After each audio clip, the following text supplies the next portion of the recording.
कभी नोटिस किया है कि आजकल हमारे आसपास के लोगों में एक विटामिन जिसकी कमी मोस्टली देखी जा रही है वो विटामिन B12 की है। विटामिन B12 जिसको हम कोबालामिन भी बोलते हैं। ये विटामिन B12 क्या होता है और हमारी बॉडी को इसकी क्या ज़रूरत है, इसके साथ साथ इसके सोर्सेस क्या होते हैं, किस फूड के थ्रू हम विटामिन B12 को ले सकते हैं, और साथ में अगर ये हमारी बॉडी में कम हो जाए तो क्या क्या साइंस एंड सिम्टम्स हमें दिखते हैं, इस वीडियो में हम इस बारे में बात करेंगे। तो चलिए वीडियो को शुरू करते हैं। विटामिन B12 हमारी बॉडी में जो RBC होता है और हमारा DNA जिसमें जेनेटिक इन्फॉर्मेशन होती है बनाने में हेल्प करता है। इसके साथ साथ इसका बहुत बड़ा रोल होता है हमारी ब्रेन के डेवलपमेंट में और हमारे न्यूरोलॉजिकल सिस्टम को सही तरीके से वर्क करने में। अब बात करते हैं सोर्सेज क्या क्या होते हैं विटामिन B12 के। विटामिन B12 वैसे तो एनिमल फूड में मिलता है नेचुरली और ये फूड में बाइंडेड होता है। जब हम फूड लेते हैं तो फूड हमारे स्टमक में जाता है। स्टमक में पहुंच के जो एसिड और एंजाइम्स हमारे स्टमक में होता है जैसे हाइड्रोक्लोरिक एसिड, ये विटामिन B12 को उस फूड से अलग करता है, अनवाइंड करता है और उसको रिलीज करता है ताकि ये अपने फ्री फॉर्म में आ सके।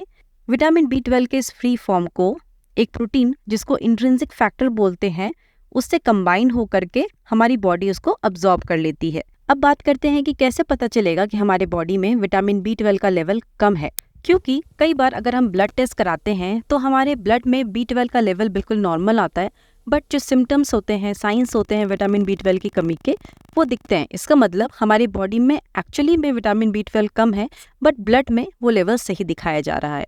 तो इसका सही तरीका ये होता है कि हमें ब्लड में मिथाइल मैलोनिक एसिड नाम का एक जो कंपाउंड होता है उसका जांच करना चाहिए। ये एक टाइप का प्रोटीन होता है और होमोसिस्टेट ये भी एक तरह का प्रोटीन होता है, एंड इनका लेवल को देखकर हमें पता चल जाता है कि विटामिन B12 डेफिशिएंसी है या नहीं है।